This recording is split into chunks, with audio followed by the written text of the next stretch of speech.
What does it feel like when the life you've built collapses in a single moment, leaving you to gather the pieces in the dark? My name is Clara, and I once thought I had it all: a loving husband, a cozy home, and dreams of a family that would fill it with laughter. But life, as I learned, doesn't follow the scripts we write.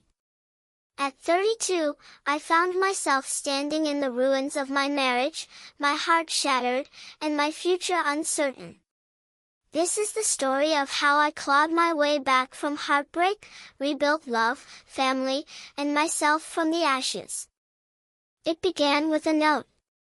A simple, folded piece of paper left on the kitchen counter, its edges frayed like my nerves had been for months.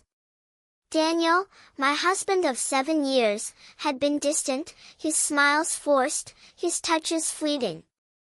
I told myself it was work stress, that we'd weather it as we always had. But that morning, as I unfolded the note, his words hit like a physical blow. "I'm sorry, Clara. I can't do this anymore. I've moved out." No explanation, no goodbye, just the echo of his absence in our too-quiet house. I sat there, staring at the note, the ink blurring as tears fell. How had we gotten here? We'd met in college, two dreamers who believed love could conquer anything. We'd built a life together: late-night talks, shared playlists, plans for a nursery we'd paint yellow. But somewhere along the way, we'd lost each other. He'd stopped talking, and I'd stopped asking, too afraid of the answers. Now, I was alone, the weight of our unfulfilled dreams crushing me. The days that followed were a fog of grief. I wandered our empty house, sleeping on the couch because our bed felt like a graveyard of memories. Friends called, but I couldn't face their pity. I stopped eating, stopped caring. The world outside moved on, but I was stuck, replaying every moment, wondering what I could have done differently. Was I not enough? Had I loved too fiercely, or not fiercely enough? One rainy afternoon, I found myself at the local community center, dragged there by my sister, Emma, who refused to let me drown in my sorrow. She'd signed me up for a pottery class, of all things, insisting I needed something to do with my hands. I wanted to protest, but I was too tired to argue. The class was small, just a handful of people molding clay under the guidance of a soft-spoken instructor named Lila. I didn't expect much, just a distraction, a way to silence Emma's nagging. But as I pressed my fingers into the wet clay, something shifted. The clay was messy, imperfect, yet it yielded to my touch, letting me shape it into something new. For the first time in weeks, I felt a flicker of control. Lila noticed my quiet focus and started sitting with me after class. She was older, maybe in her 50s, with kind eyes and a laugh that felt like sunlight. She didn't pry, but she listened when I finally started talking about Daniel, about the note, about the hole in my chest. One day, she shared her own story. She'd lost her daughter to illness years ago, a pain that had nearly broken her. "You don't get over loss," she said, her hands steady on a clay bowl. "You build around it. You make something beautiful from what's left." Her words stuck with me, like a seed planted in barren soil. I started showing up to class early, staying late, losing myself in the rhythm of the wheel. The other students became familiar faces, their stories weaving into mine. There was Mark, a widower who made lopsided mugs to honor his late wife's love for coffee. And Sarah, a single mom whose laughter hid the exhaustion of raising 2 kids alone. We weren't just shaping clay, we were shaping each other, building a fragile but real sense of community. Then came the twist I didn't see coming. One evening, as I was cleaning my station, a man walked into the studio, his presence jarring in the quiet space.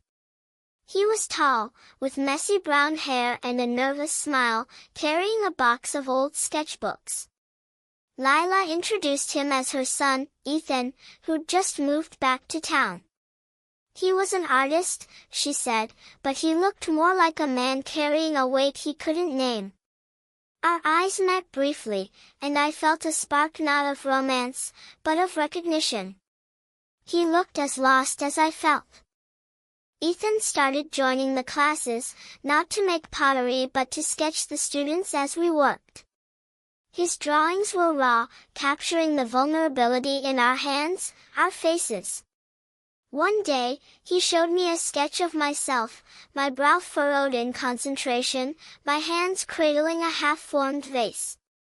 "You look like you're fighting for something," he said quietly.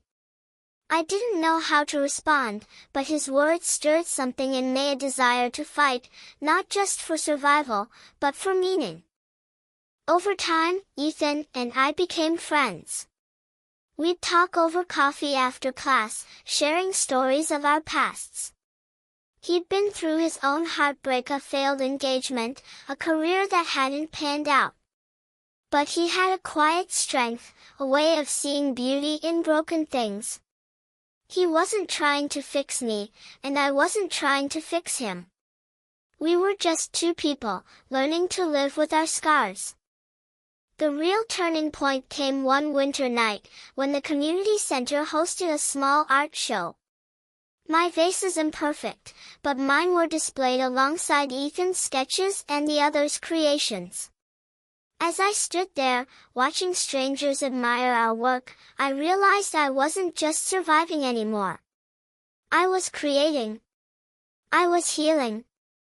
And when Ethan took my hand, his touch warm and steady, I felt something I hadn't in years, hope. But healing isn't a straight line. There were still nights when I'd wake up, haunted by Daniel's note, questioning my worth. One day, I found an old photo of us tucked in a drawer, and the pain came rushing back. I called Ethan, my voice shaking, and he came over, sitting with me in silence until I could breathe again. "You're not your past, Clara," he said. "You're what you choose to build now." Those words became my mantra. I started volunteering at the community center, teaching kids to mold clay, watching their faces light up as they created something from nothing. I reconnected with my family, inviting Emma and her kids over for messy, laughter-filled dinners. And slowly, cautiously, I let Ethan in, not as a replacement for Daniel, but as someone new, someone who saw me as I was, not as I'd been.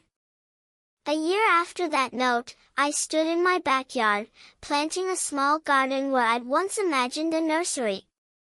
The soil was stubborn, but I worked it with my hands, the same hands that had shaped clay, that had held Ethan's, that had wiped away my own tears. I wasn't whole yet, but I was growing. Love, I learned, isn't just romantic. It's in the friendships that pull you from the dark, the family that reminds you who you are, the quiet moments when you rediscover yourself. As I write this, I'm sitting at my kitchen table, a new vase holding wildflowers I picked this morning.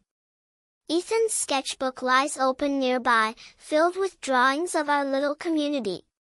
I don't know what the future holds, maybe a new love, maybe a family of my own. But I know this, from the ashes of heartbreak, I've built something stronger. Not a perfect life, but a real one, full of cracks and colors and hope. And that, I think, is enough.